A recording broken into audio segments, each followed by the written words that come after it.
Study with Kailash Bogna के YouTube channel में फिर से आपका स्वागत। आज है तुगलक राजवंश जो 1320 से 1398 रहा है, लगभग 78 वर्ष।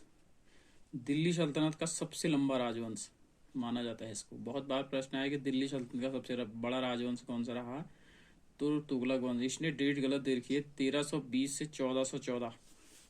नोट कर लेना आप, 1320 से 1414 ये सबसे लंबा राजवंश।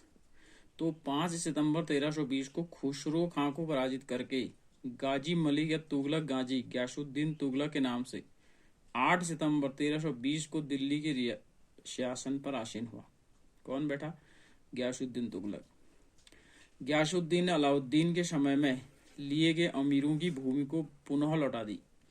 अलाउद्दीन के समय जो अमीरों को भूमि दी जाती थी उसे पुनः किसको लौटा दी? अमीरों को भूमि पुनः किसने लौटाई? तो गयासुद्दीन तुगलक ने।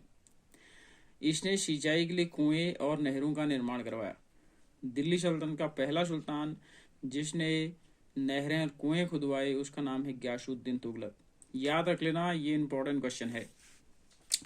संभवतः नहरों का निर्माण करने वाला गयासुद्दीन प्रथम शासक है, जो ऊपर भी बताया, वेरी इंपॉर्टेंट है। गयासुद्दीन तुगलक ने दिल्ली के समीप स्थित पहाड़ियों पर तुगलकाबाद नामक एक नया नगर स्थापित किया। रोमन शैली में निर्मित इस नगर में एक दुर्ग का निर्माण हुआ है। इस दुर्ग को 56 कोट के नाम से जाना जाता है। 56 कोट किले का निर्माण किसने किया? तो गयासुद्दीन तुगलक ने किया। गयासुद्दीन तुगलक की मृत्यु 1325 ईस्वी में बंगाल के अभियान के लौटते समय जूना खां, इसका भतीजा था, द्वारा निर्मित लकड़ी के महल में दबकर हो गई। किस तुगलक वंश की मृत्यु लकड़ी से निर्मित महल के गिर जाने से हुई? तो गयासुद्दीन तुगलक। गयासुद्दीन के बाद जूना खां, जिसका नाम मोहम्मद बिन तुगलक के नाम से दिल्ली के शासन में बैठा। प्रश्न ऐसा भी बना है कि मोहम्मद बिन तुगलक के बचपन का नाम बताइए, तो जूना खां। मध्यकालीन सभी सुल्तानों में मोहम्मद तुगलक सर्वाधिक शिक्षित, विद्वान और योग्य व्यक्ति था। मध्यकालीन सभी सुल्तानों में, ठीक है। मोहम्मद बिन तुगलक को अपनी सनक भरी योजनाओं, क्रूर कृत्यों एवं दूसरों के सुख सुविधाओं के प्रति अपेक्षा भाव रखने के कारण स्वप्नशील, पागल और रक्त पिचासु कहा जाता है। Very important. किस तुगलक वंश को स्वप्नशील, पागल, रक्त पिपासु कहा गया है? तो मोहम्मद बिन तुगलक, ठीक है।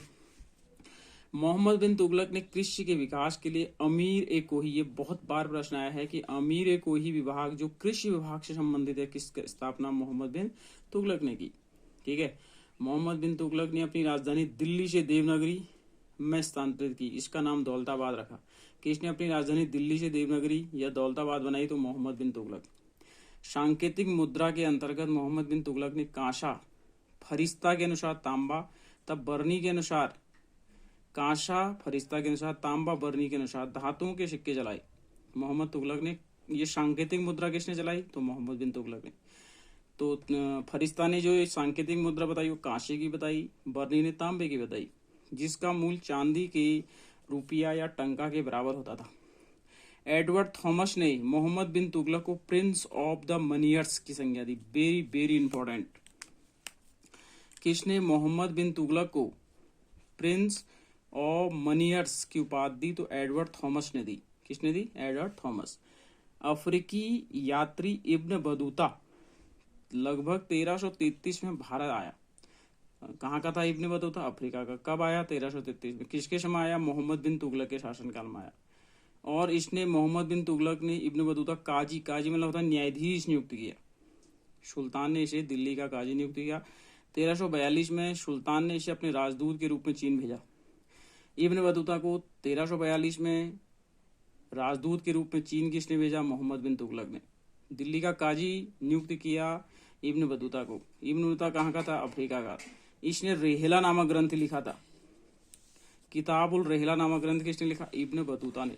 इब्न बतूता की पुस्तक रेहला में मोहम्मद तुगलक के समय की घटनाओं का वर्णन है।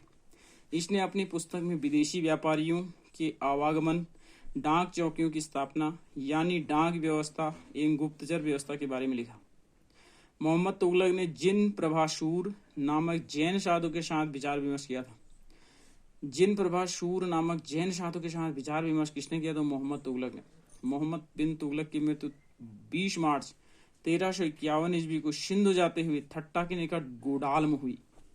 वेरी इंपॉर्टेंट, कब हुई, कहाँ हुई, तो 20 मार्च 1351 में सिंध के समय थट्टा के निकट गोडाल में हुई। देखो मोहम्मद बिन तुगलक के समय कुछ योजनाएं थी। दोआब क्षेत्र में कर वृद्धि कब की, ये सन आ सकता है 1326-27 में। राजधानी परिवर्तन कब किया, 26-27 में। सांकेतिक मुद्रा का प्रचलन कब किया, 1329-30 में। खुरासान और कराचील का अभियान शायद 1337 में हुआ है।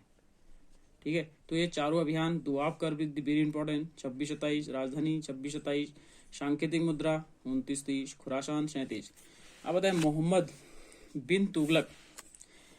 बिन तुगलक के शासनकाल में दक्षिण में हरिहर और बुक्का नामक दो भाइयों ने 1336 में स्वतंत्र विजयनगर की स्थापना की। बहुत बार आया है विजयनगर की स्थापना कब हुई, 1336 में। किसने की, हरिहर और बुक्का ने। महाराष्ट्र में अलाउद्दीन बहमन शाह ने 1347 ईस्वी में स्वतंत्र बहमनी राज की स्थापना की। स्वतंत्र बहमनी राज की स्थापना किसने की, तो अलाउद्दीन बहमन शाह ने की। कब की, 1347। इन दोनों राज्यों की स्थापना मोहम्मद बिन तुगलक के समय हुई। मोहम्मद बिन तुगलक की मृत्यु पर इतिहासकार बदायूनी लिखता है, अंततः लोगों को उससे मुक्ति मिली और उसे लोगों से, किसने कहा, बदायूनी ने कहा। मोहम्मद बिन तुगलक शेख अलाउद्दीन का शिष्य था। मोहम्मद बिन तुगलक किसका शिष्य था, तो शेख अलाउद्दीन का शिष्य था। वह सल्तनत का पहला शासक था जो अजमेर में शेख मोइनुद्दीन चिश्ती की दरगाह और बहराइच में सालार मसूद गाजी के मकबरे में गया। दिल्ली सल्तनत का पहला शासक जो अजमेर में मोइनुद्दीन चिश्ती की दरगाह और बहराइच में सालार मसूद गाजी के मकबरे में था मोहम्मद बिन तुगलक। मोहम्मद बिन तुगलक ने बदायूं में मीरन मुलहिम, दिल्ली में शेख निजामुद्दीन औलिया, मुल्तान में शेख रुकनुद्दीन, अजुजुद्दीन में शेख सुल्तान आदि संतों के कब्रों पर मकबरे बनाए। फिरोज तुगलक का राज्याभिषेक थट्टा के नजदीक 20 मार्च 1351 को हुआ था। फिरोज तुगलक का राज्याभिषेक कहाँ हुआ, थट्टा में नजदीक। कब हुआ, 20 मार्च 1351 में हुआ। पुनः फिरोज का राज्याभिषेक दिल्ली में अगस्त 1351 में हुआ। खलीफा द्वारा इसे कासिम अमीन उल मोशीन की उपाधि दी गई। कासिम अमीर उल मोशीन की उपाधि कैसे दी गई, मोहम्मद बिन कासिम को। राजस्व व्यवस्था के अंतर्गत फिरोज ने अपने शासनकाल में 24 कष्टदायक करों को समाप्त किया। किसने 24 कष्टदायक करों को समाप्त किया, तो फिरोज शाह तुगलक ने। जिसने खराज लगान होता था, खुम्स या खम्स युद्ध में लूट का माल होता था, जजिया और जकात। जजिया ब्राह्मणों से वसूला जाता था और जकात मुसलमानों से वसूला जाता था। ये हम कहें जजिया किससे वसूला जाता था, गैर मुसलमानों से वसूला जाता था। जजी और जकात मुसलमानों से वसूला जाता था। ये प्रश्न आया है, ध्यान रखना है आपने, ठीक है। 24 कष्टदायक करों को किसने समाप्त किया, फिरोज शाह तुगलक ने। फिरोज तुगलक ब्राह्मणों पर जजिया लागू करने वाला पहला शासक था। वेरी इंपॉर्टेंट, ब्राह्मणों पर जजिया का लागू करने वाला पहला शासक कौन था, तो फिरोज शाह तुगलक। फिरोज शाह तुगलक ने नया सिंचाई कर लगाया जो 1/10 होता था, ठीक है। सिंचाई कर लगाने वाला शासक फिरोज शाह तुगलक ने 5 बड़ी नहरों का निर्माण किया। ये प्रश्न बहुत बार बनाया है। फिरोज शाह तुगलक ने 30 नए नगर बसाए, हिसार, फिरोजाबाद, फतेहाबाद, जौनपुर, फिरोजाबाद। ये प्रश्न बहुत बार बना है, फिरोज शाह तुगलक ने बनाए। कौन कौन से, हिसार, फिरोजाबाद, फतेहाबाद, जौनपुर, फिरोजपुर। इसके शासनकाल में खिजराबाद, टोपरा गांव में, मेरठ में अशोक के 2 स्तंभों को लाकर दिल्ली में स्थापित किया गया। सुल्तान फिरोज शाह तुगलक ने अनाथ मुस्लिम महिलाओं, विधवाओं और लड़कियों की सहायता के लिए एक विभाग दीवान खैरात की स्थापना की। दान विभाग होता था। दीवान खैरात की स्थापना किसने की, वेरी इंपॉर्टेंट है दोस्तों, फिरोज शाह तुगलक। सल्तनत काल में सुल्तानों के शासनकाल में सबसे अधिक दासों की संख्या फिरोज शाह, 1,80,000 दास थे फिरोज के समय। दासों की देखभाल करने के लिए एक विभाग होता था, दीवानी बंदगाह, फिरोज शाह तुगलक। इसने सैन्य पदों को वंशानुगत करने वाला फिरोज शाह तुगलक। फिरोज शाह तुगलक।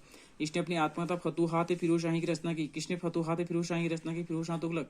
जियाउद्दीन बर्नी और शमशेर सिराज अफीक को अपना संरक्षण प्रदान किया। जियाउद्दीन बर्नी और शमशेर सिराज किसके दरबारी थे, फिरोज शाह।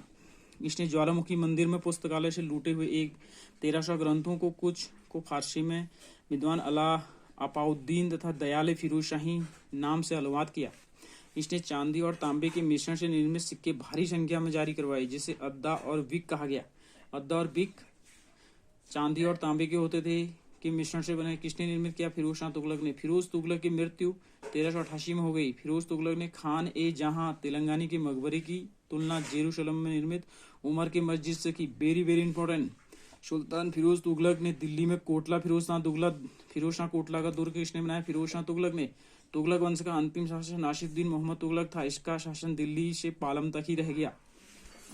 तैमूर ने सुल्तान नासिरुद्दीन मोहम्मद तुगलक के समय 1398 में भारत पर आक्रमण किया। बहुत बार आया, तैमूर ने भारत पर आक्रमण कब किया? 1398 में किया। उस समय कौन तुगलक शासन था? नासिरुद्दीन मोहम्मद तुगलक था। नासिरुद्दीन के समय में मलिक कुशर्क पूर्वाधिपति की उपाधि धारण कर हिजड़ा मलिक सरोवर से जौनपुर में एक स्वतंत्र राज्य की स्थापना की। किसने की जौनपुर की स्थापना? तो मलिक सरोवर ने की। किसके शासन में? नासिरुद्दीन के समय की।